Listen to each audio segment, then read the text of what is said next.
सलाम भाई, कैसे हो तुम लोग? सब बढ़िया ना? क्या चल रहा है लाइफ में? Life is great now. तो आज मैं आपके साथ एक बहुत बेहतरीन स्टोरी शेयर करने वाला हूँ और ये स्टोरी सुन के आपको लगेगा कि क्या हो रहा है दुनिया में, दुनिया एकदम घट गई है। तो स्टोरी ऐसी है कि भाई हमारा एक स्टूडेंट था और भाई एकदम सीएस एग्जीक्यूटिव कर रहा था, एकदम जोर से, एकदम पढ़ाई वढ़ाई एकदम बिंदास करने का, एकदम खुशी के साथ, आनंद के साथ। भाई बहुत पढ़ाई करते थे, इतनी पढ़ाई करते थे कि आँख के नीचे ना काले गड्ढे आ गए थे और छाले तो ऐसी जगह हो गए थे ना कि हम देख भी नहीं सकते थे। तो भाई जब अपना एग्जीक्यूटिव का पढ़ाई कर रहे थे तो इनका जो कुछ सीनियर लोग था ना वो सीएस प्रोफेशनल में था। अब जो सीएस प्रोफेशनल का लोग था वो इनको क्या बोलता था, ये पूछते थे अपने सीनियर से, एक ही कोचिंग क्लास में पढ़ते थे कि भाई मैं सीएस एग्जीक्यूटिव में हूँ, मुझे थोड़ा सा गाइड करो ना, सीएस कोर्स के बारे में कुछ बताओ ना, क्या है, क्या आगे करके सीएस करके आगे जॉब वॉब कैसी लगेगी। तो ये जो प्रोफेशनल भाई लोग थे ना, ये क्या बोलते थे इनको कि यार उतना स्कोप नहीं है सीएस का, सीएस ठीक ठाक कोर्स है, हम तो पछता रहे हैं, हमको सीएस नहीं करना था, सीएस के बदले हम कुछ और कर लेते ना तो बहुत अच्छा होता। तो फालतू में सीएस कोर्स में अपना जीवन बर्बाद कर रहा है, कुछ नहीं होने वाला आगे जाके, जॉब नहीं है, मारा मारी है जॉब की। अब ये जो बंदा एग्जीक्यूटिव में था ये सुनता था, अरे यार मेरे जो सीनियर्स लोग हैं ना जो सीएस प्रोफेशनल में हैं, वो ऐसे ऐसे बोलते हैं तो मैं पढ़ाई कैसे करूँ। पढ़ाई करने का तो डिमोटिवेट हो गया। दुष्यंत जी तो उस समय था नहीं, क्योंकि ये बात मैं जो कर रहा हूँ ना वो 5 साल पहले की बात है। तो दुष्यंत जैन तो उस समय अपना टीचिंग में मस्त था, तो ऐसा मोटिवेट करने के लिए, ऐसे अंधविश्वास ऐसे झूठी बातों से बचाने के लिए दुष्यंत जैन था नहीं जो आपको रोज बताए कि सी स्कोर बहुत अच्छा है। तो ये जो बंदा था ना, ये जो एग्जीक्यूटिव में, इसने पढ़ाई लिखाई में अपना मन थोड़ा सा कम कर दिया। फिर इसने प्रोफेशनल वाले बच्चे लोग से पूछा कि भैया मैं करूँ कि नहीं करूँ। तो प्रोफेशनल भाई वाले बच्चे लोगों ने बोला कि भाई तू अपना कुछ जॉब वॉब कर ले, क्योंकि आगे जाके तो सी कोर्स में उतना कुछ होने वाला ही नहीं तेरा।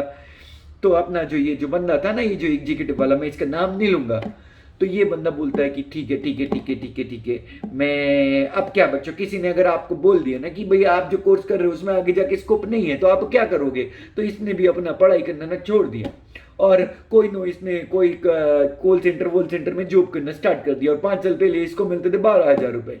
ये बड़ा खुश था अपनी जिंदगी में, बड़ा खुश था कि 12,000 रुपए, जिस बंदे को तो कुछ नहीं मिलता उसको 12,000 मिल रहा है, प्लस रोज रोज पढ़ने का भी टेंशन नहीं, रोज रोज क्लास जाने का भी टेंशन नहीं, रोज रोज अपनी आंखें के नीचे काले गड्ढे लाने का भी टेंशन नहीं। भाई की त्वचा एकदम निखर गई, एकदम स्मार्ट हो गया भाई, 1-2 गर्लफ्रेंड भी बना ली इसने, पढ़ाई का तो टेंशन था नहीं, एज कम थी, 21-22 की एज में भाई को भी 12,000 रुपए महीने के आते थे, फुल ब्रांडेड कपड़े पहन के घूमता था भाई एकदम शांत पत्ती करते हुए। अब क्या हुआ, 2-3 साल निकल गए, जो वो प्रोफेशनल के सीनियर लोग थे ना उनका प्रोफेशनल भी क्लियर हो गया, उनका आर्टिकलशिप भी क्लियर हो गया और उन लोगों का जॉब लग गया, जॉब तो लगा उनका अच्छी सैलरी पे। और ये भाई अपने कॉल सेंटर में काम कर रहे। दूसरों की बातें सुन के ना आप कैसे अपना पैर कुल्हाड़ी के ऊपर रखते हो ना, मैं आपको बता रहा हूँ। तो अब हुआ यूं कि एक दिन ये भाई हमारी क्लास में आए। कौन भाई? ये एग्जीक्यूटिव वाले गुजरात से यहाँ पे आए और हमारे पास आके ये बोलने लगे कि सर ऐसा ऐसा बात था हमारा, कहीं पे इन्होंने हमको यूट्यूब पे देख लिया होगा, यूट्यूब पे देखने के बाद ये हमारे पास आए और हमसे बोलते हैं कि सर ऐसा ऐसा बात था, अब ना हमको ना अपना सीएस का कोर्स वापस से स्टार्ट करना है। मैंने बोला क्यों स्टार्ट करने के रे भाई? तो बोले सर मेरे साथ ऐसा ऐसा कांड हो गया था, जो सीएस प्रोफेशनल का बच्चा लोग था ना, जो हमको मना किया था कि तुमको नहीं करना है ये कोर्स। आज सर उसमें से एक बंदा ना दिल्ली में एयरटेल कंपनी में एज अ सीएस काम करता है, एक बंदा जिंदल ग्रुप में काम कर रहा है और एक बंदा कोलकाता में बिरला ग्रुप में काम कर रहे हैं। तो सर तीनों लोग तो अपना लाइफ बड़ा अच्छे से कर रहे हैं और हमारी लाइफ का उन्होंने वाट लगा दिया सर। अब हम क्या करें, हमको कुछ समझ में नहीं आ रहा है। अब हम सर 26 साल का हो गया है। मैंने बोला ओके, अब क्या कर सकते हैं, तुमने क्यों आए उनकी बात में? बोले सर मैं चाहता हूँ ना कि आप एक ऐसे, तो ये भी जो वीडियो मैं बना रहा हूँ ना, मैं उनकी रिक्वेस्ट पे बना रहा हूँ। उन्होंने मुझसे कहा कि सर आप एक वीडियो बनाओ और अपने बच्चों लोग को समझाओ कि कभी भी ऐसे लोगों की बातों में नहीं आने का, जो दूसरे के करियर को तो रौन देते हैं और अपना करियर एकदम परवान पे चढ़ा लेते हैं। तो बच्चों आई एम श्योर कि आपको समझ में आ रहा होगा कि इस वीडियो के पीछे क्या मॉरल है, क्या स्टोरी है। कि कई बार ऐसा होता है कि आप दूसरों की बातों में आते हैं और दूसरों की, क्योंकि देखिए जब आप बहुत मेहनत करते हैं तो आपका जो दिमाग है ना वो बचना चाहता है मेहनत से। तो ऐसे में कोई भी आपको थोड़ा सा भी भड़का दे यार कि तू क्या कोर्स कर रहा है, कुछ नहीं होने वाला, इसमें इसमें लोग पास नहीं होते, इतनी मेहनत है, उसके बाद उतना स्कोप नहीं है, ये वो, और इनकी बातें सुन के ना आप कोर्स छोड़ देते हैं। और उसके बाद बच्चों यही लोग जो आपको भड़काते हैं ना, ये बहुत अच्छी जगह अपना करियर क्या कर लेते हैं, सेट कर लेते हैं, अपनी लाइफ सेट कर लेते हैं।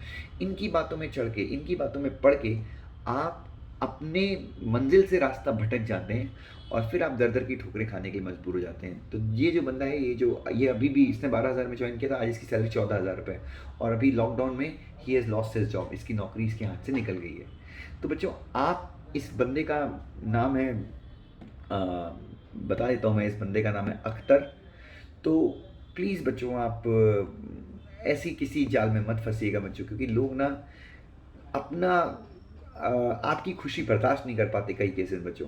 सो आई बिलीव कि ये वीडियो आपको हेल्पफुल होगा बच्चों, और मैंने इसमें थोड़ा सा कुछ अलग एक्टिंग की है भैया, ठीक है। थैंक यू सो मच बच्चों, God bless you, love you.